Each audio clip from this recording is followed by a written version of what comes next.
What's up, guys? Got another car vlog for you today on my way to work. So I figured there's some cool stuff that's going on in the news that I figured maybe we just chat about and talk about. Probably the biggest thing that happened right now recently is the update. So I mentioned in my last vlog about how there were rumors that Apple's going to release the 7.1 update because of South by Southwest was going on, and the concert that they were doing at South by Southwest, and apparently like you needed to like update the app or update the operating system in order to, like, I don't know. Apparently that wasn't true, whatever they were saying, but anyways, they still released the update, and they have some pretty cool features. I'm kind of curious what you guys have noticed, what is new about the update. Probably the most important stuff that they told us about was like things like the CarPlay functionality has been added, so that way you could, if you have a vehicle, if you have a Mercedes-Benz, a Ferrari, a Volvo, I think it's also in Hyundai's and Honda's also as well. That the newer 2014s are going to have the display system in your car where it'll integrate with the iPhone, which is kind of cool. There's just been other devices. I think from like Pioneer has their app radio, which is similar to that. It lets you use apps kind of off the phone a little bit. It's something similar to that. So that's a new feature, but I don't own a vehicle like that, so that means nothing to me right now. But probably the biggest thing that I've been hearing about that I wanted to rant on a little bit is the performance. It's saying it increases the performance and makes your iPhone snappy. And I will admit, when using it, it does feel pretty fast. When you press an app, it seems like it springs open really quick, and it feels like it's responsive, a lot more responsive. But I think we're giving Apple a little too much credit. I mean, okay, granted, I'm not completely dismissing the fact that maybe what they've done is enhance the performance of the operating system. But you guys have to understand, like, those are just setting tweaks that they could easily be made, where instead of taking 0.03 seconds to open an application, they just adjusted the knob a little bit, made it 0.1 seconds or 0.01 or whatever to adjust the timing of how fast things popped open, because those are just animations. I don't necessarily think that that's because they've increased the performance of the iPhone. They could have easily just tweaked a few things functionality wise that had nothing to do with performance, but just timing of certain things, opening up quicker and things like that. So I don't know. I'm not 100% believing this fact that it's a complete performance update. I guess I'll know for sure whenever I actually start using apps and like the camera app and things like that to see like what types of things, if they actually function a little bit faster. But I think people are just noticing that when you tap a button and the app pops open, it's like, wow, it's so much faster and peppier. It's like, it may not be that. It may just be that they just adjusted some settings, Apple. So I just thought that was kind of funny. I don't know. I'm a little bit skeptical when it comes to stuff like that. But anyways, so what are the features you guys have noticed? I think the calendar app is my favorite, because I can't stand the way the calendar was working before. How you could never see your events. You had to just see the spread of the whole month, and like you just had to click on every single dot to see like what different things you had scheduled that day. Now they have it to where it'll show you the map, the calendar on top, and then it'll show you all the events below it. So it scrunches it up a little bit. So that's really nice. I think that functionality is nice. Couple button layouts are different on the phone dialing, that type of stuff like that. So guys, post down below the thing and post what types of things you've noticed has been updated on that. So besides 7.1, the update, the other thing I was going to mention to you guys is South by Southwest. So if you saw my videos, I posted 3 videos, I believe it was, from the trade show. So we went to South by Southwest this Sunday. It was the first day of South by Southwest. If I hadn't been such a slacker, I could have planned it a little bit better. I wasn't able to get press credentialing because I waited too late to sign up for it. So I was just able to get into the trade show and the gaming expo. The trade show was cool. It was like a little tiny mini CES with like a little convention with some startup companies. A lot of it was software stuff, but there were some companies that we know that we have good relationships with. Sennheiser was there. We said hi to them. Contour Design was there. We talked to Audio Technica. We got video with them. Jabber was there. We got video of them. Mophie was there. We made a cool contact with Mophie. We wanted to check out their space pack little the backup battery / little hard drive device for your iPhone. It's like a case built in, but we weren't able to talk to someone. They were super busy, but it was okay. I think next year we're probably gonna try and plan a little bit better and maybe get some access to some of the more exclusive stuff and the events and seminars and things like that. I think that'd be really cool content to get for you guys. So I'll do a better job of planning for the next time. But we just wanted to see what exactly was going down. The gaming expo was kind of a bust.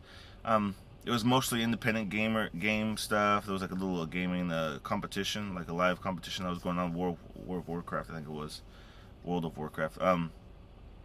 And Polk Audio was supposed to be there, but we couldn't find them anywhere. We wanted to talk to them because If you guys know, the 4-shot headphones that they have are one of the other ones besides the Turtle Beach ones that actually work with the Xbox One. And I haven't been able to get a hold of them since we talked to them at CES. So I've been wanting to talk to them so I can get a review sample to review for you guys, because I've been getting tons and tons and tons of questions on my CES interview video about the functionality and all these types of things. So I wanted to actually get them in hand so I could test them out myself and tell you guys what I thought about them. But we missed out. We weren't able to see them there. So anyway, South by Southwest was okay. Like I said, I got 3 good videos out of it. So maybe next time we'll do something a little bit different, or we'll try to get into more stuff. So the only other thing I think that's going on right now is Titanfall. Titanfall dropped today, last night at 12 o'clock. So I'm sure everyone's ordering their pre-order copies of Titanfall and playing that. So that's a super popular game right now. And I mean, everyone seems to be talking about how this is going to be the replacing of Call of Duty and these other games, Battlefield and those other types of shooter games. Everyone's going to be replacing that with Titanfall on the Xbox One. It's going to be coming pretty soon for Xbox 360 and then for PC. So I guess we'll wait and see. Titanfall almost seems like Microsoft's version of of Halo. Remember when Halo came out? That was like their baby, and that was like the game that everyone wanted to get an Xbox for, was to play Halo. It seems like Titanfall is that new game for Microsoft for the Xbox. So yeah, EA Sports is the one EA Sports and Rapid, I believe, is one of the 2 companies that are making Titanfall. So I think that's what the name is. EA for sure. I can't think of the other name of it. But anyways, so that dropped. So let me know if you guys have been playing it, or if you've already got your copy, what you think of it, how the experience has been for you. I'm kind of curious what you guys have to say about that.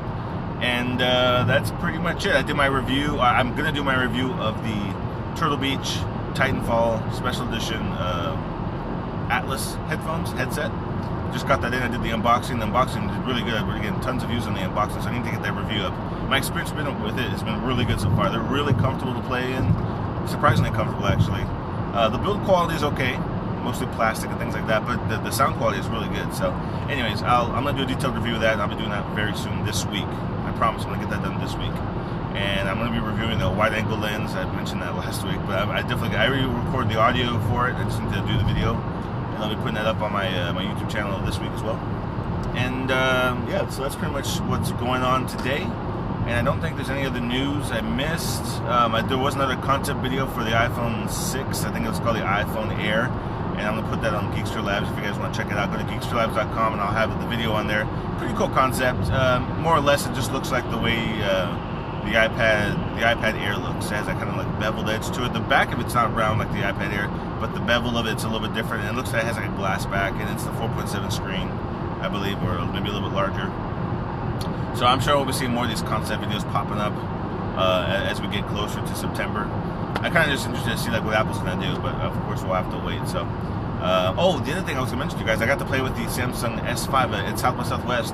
Samsung basically took over like a PF Chang's and totally redid the inside of it. And they actually were renting out devices. They weren't renting out the S5, but Danny that came with me, he got a Galaxy Note. And he got to play with the Note the whole day while we were at South by Southwest. He was taking pictures with it and testing it out. Really cool. They were letting it out for the day, and you could go back and you didn't have to give them anything. You just sign up for it. And I guess apparently you give them your credit cards. If you keep it, they charge you like $1,000 or something ridiculous like that. So he got to play with the Note for a little bit, and he was impressed. But he's, you know, like me, he thought the size was way too big, so a little cumbersome to carry around and keep in your pocket or whatever.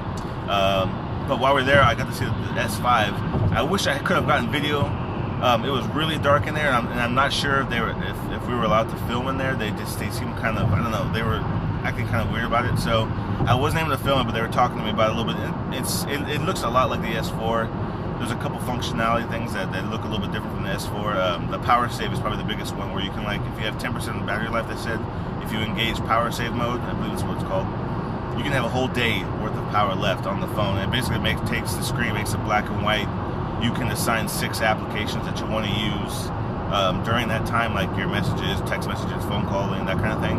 And those are the only apps that will work at that time. And so it really basically like electrical draws at battery power, and so it'll last you a lot longer. So I thought that was kind of cool, you know. There's only so much they can do with the size of the battery and the capacity of the battery. So that's one way that they can kind of control how much battery it's using up. So that was kind of interesting. And they have Samsung has some brand new headphones. I think they're called the Samsung Sound. I think they didn't. The people I was talking to didn't even know what it was called. It was that new. I wanted to get some video of that, but like I said, they seemed kind of strange with me taking my camera out and stuff, so I left it alone. But I put a picture up on Instagram or Twitter or both of the headphones. They look really nice. Really, they use NFC. They have the touch controls on the side. Nice leather band. Really, they look really sharp, really nice from Samsung. So hopefully we can check those out pretty soon. But yeah, that was it. So anyways, that's it, guys. If you have any questions or things you want to post down below, don't forget to check out Geeks for Labs for some of the posts and things I talked about in this video. And don't forget to tell me what you think about iOS 7.1 and how your experience has been with it so far, okay? That's another vlog for today, guys. I'll see you very soon. Bye.